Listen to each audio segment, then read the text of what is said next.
Hi there, I'm Kathleen McGiveron, and in this episode I'm going to be talking about ceramics tools and supplies that you need to grab for beginners. So let's dive in on this episode and let's check out some of the things that I have that I highly recommend you grab as well, so that way you can jumpstart your little passion, hobby, or career in ceramics. Let's get inspired.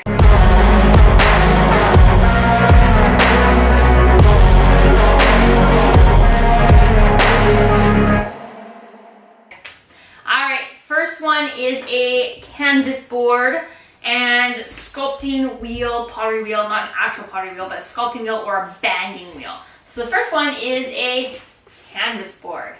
And you might be wondering, where did I get that? Well, actually, you just go to Home Depot and you get a wood board. And then you go to a fabric store or whoever sells canvas, maybe online, grab some canvas, and then you just staple it to the back. That is it. This is, yeah, you don't have to make this. This is something you get to make. The reason, mine's probably like 15 or so years old, and it's golden. It's good to go. I love it. You're gonna use that for wedging your clay on. Yeah, you need it for wedging clay. So you're gonna need that in your studio, so that way you have a nice grippy surface to wedge your clay on. The other thing you have to get, now I don't have mine yet, I have ordered it, is a banding wheel. I actually have it in a homemade one. Okay, I guess I can show you it. So mine's a wood homemade banding wheel. Check this out. Yeah, so my parents for Christmas, they bought the piece that goes in there that does this with the balls. And then my dad just cut up some wood. See, 2 circle templates. That's it. And then one bigger than the other. And now, when you're building, sorry, I'm sitting weird and slouched. When you're building, you can turn the piece and rotate it.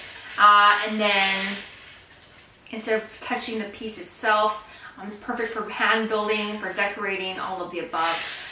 This makes your life 1,000 times easier, and I highly recommend you get one.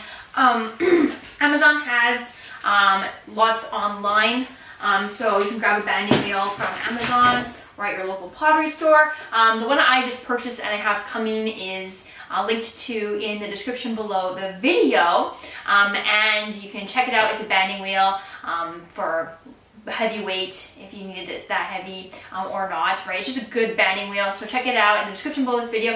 Note that anything I do list in there is an Amazon link. It means it's going to take you to Amazon, but it's an Amazon affiliate link, so that means that if you do make a purchase, I do get a commission. I do need to let you know that before you go check it out. But you can just see what the things that I actually do own, I'm going to list in the description. I'm not going to list anything that I don't think is worth your time, your money, or that I don't actually own.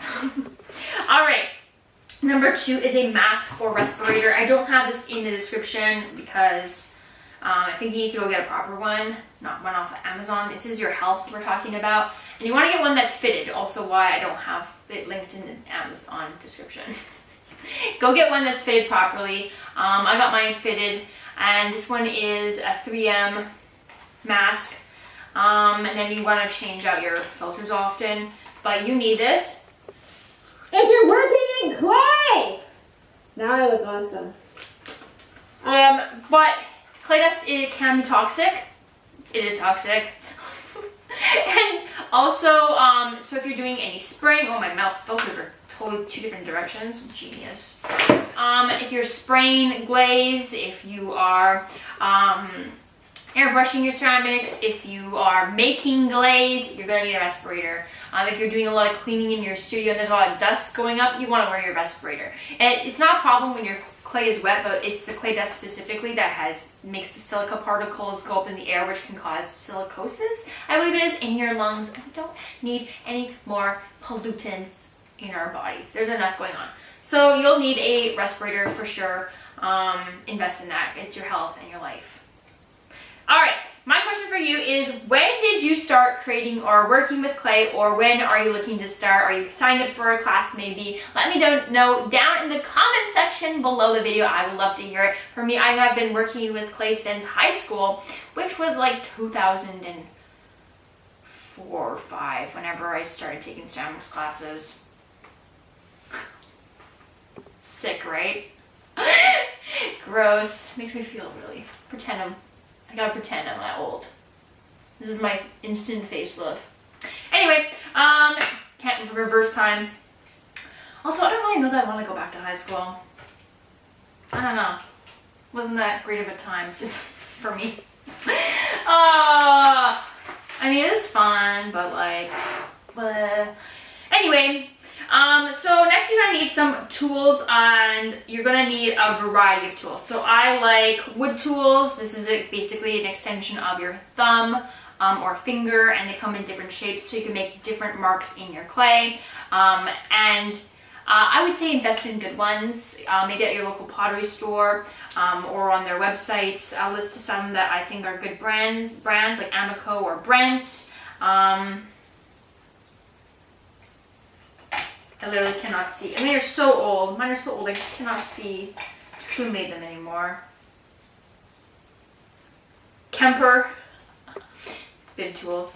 Anyways, you want to have good quality tools so they last forever, that you're not going to buy them all the time. I have some of the cheaper ones that I bought like at like a hobby store, like I'm not going to name who, a hobby store. You can guess. Big box hobby stores, and they chip in like deteriorate like instantly. So like don't waste your money. It's garbage. It's not made with quality materials. It's just going to deteriorate. Why did you spend your money on that? And I just wasted it. You could have just bought a couple good tools for the price of that giant beginner's set that you bought. And then they're all garbage. Also, you're going to need some ribs. So I have a variety of ribs. I have tons of ribs. They come in all kinds of shapes and sizes. Some of the rubber ribs, so there's wood ribs. These are good for obviously wheel throwing. Because they're stiff. But then there's also rubber ribs in different brands. These ones are mud tools. They come in different colors and shapes. The colors represent how firm they are, right? So this is like more of a stiffer rib. And then these ones are really bendy ribs, so you can kind of get different feels on either your pots, right? This would be like inside of your pot, or like your sculptures, making marks, different shapes to get into different places depending on what you're throwing, or if you need it really firm to give it nice crisp marks and condense the clay, then you want to use a firmer one. I like to have a variety depending on what I'm doing. I primarily work in hand building, just FYI. So when you see me throwing, you're like, wow, you're a professional potter. I don't throw! I throw for me, the end. Sometimes I may incorporate into sculpture, or I might sell some things, but I'm not a production potter. Okay, that's why you don't see me with a Shimpo whisper wheel, which I would love, because this thing's awfully loud and also deteriorating. It is ancient, my wheel. It is ancient. I don't even know what it is. It's not even like a Brent or Amico. It's like a, I don't know, mysterious company. I bought it when I was like 19. From a like secondhand from a like company studio like that people would go like with kids classes, so it's not that great. Anyways, you're also going to need for tools, you're going to need like a sponge. You're going to need one of these. These are called paddles. If you're wondering why mine looks so weird, it's because I made them. You can buy paddles, or you can just take scrap wood like I did and just take a jigsaw and cut out a shape that has like a handle and like a paddle shape, and then just sand it so it's smooth. And that way you can condense and shape your clay like this. Notice I'm right-handed, and it's a little easier for me. Right-handed, and pat it, condense your coils, condense your shape, fix your shape. That's really good. If you are wheel throwing, you're going to want some trimming tools like this. I think this one's a mud tool. It is. Sorry, I know, I have really dirty tools. Shh, don't judge me. You're not supposed to do this. This one's a cool trimming tool from Mud Tools. These ones are Kemper tools. Is this one a Kemper? This one is Euclid. Euclids. And they're loop metal tools. These ones are good for trimming your pots. Once you are done throwing and you've removed them, you've let them dry a little bit, then you're gonna flip them over on your pottery wheel and trim them. That's what these ones are for. If you're hand building, I don't, to be honest, use these at all. Not my thing. Some people might. I don't. My favorite tool, well, everybody's like, get a needle tool. Get a needle tool. I don't use my nail tool. I use a fork. The reason why people use nail tools, half the time I see them, they're like scoring like this. Like forever. Or you can just get a fork and you're done. Done. I use my fork for everything. I love my fork. It's my favorite tool. I don't know what I would do without my fork. Okay, get a fork. What else? Banding tool. We talked about the... Did we talk about this? No. Yeah, banding wheel. We did talk about the banding wheel. There's also some cool ribs. I want to link to in the description of my video that I just bought on Amazon. But they are like trimming ribs. They like shape the foot of your pot and the walls, and they're wood trimming. They're wood ribs. So if you're wheel throwing, you just stick it on, and it makes a cool foot and also bottom wall of your pots. They're super sick. You can check them out there. They're called Byll Store, BYLL Store pottery ribs. And they're super cool. So if you want to check those out, they're in there as well. And then finally, number 4 is I would get a studio bag and apron. Soolla, Soolla Studio is a small business, and they sell the greatest pottery bag ever. So if you're going to a pottery studio and you want to take your like glazes, your underglazes, or your tools that you've purchased, they have these like amazing durable bags. I'm going to link to it in the description of below the video. I found them on Instagram originally, and they are so cool. Their bags come in like legit tons and tons of different colors. They can carry up to 40 pounds of material. So if you want to take your glazes with you, you can, right? Because it have the inside part that you can carry heavy things with, and then on the outside it has like 30 plus pockets for all your different tools and to organize it, so that way you can go from home to your studio, wherever you need to go, and take your tools that way.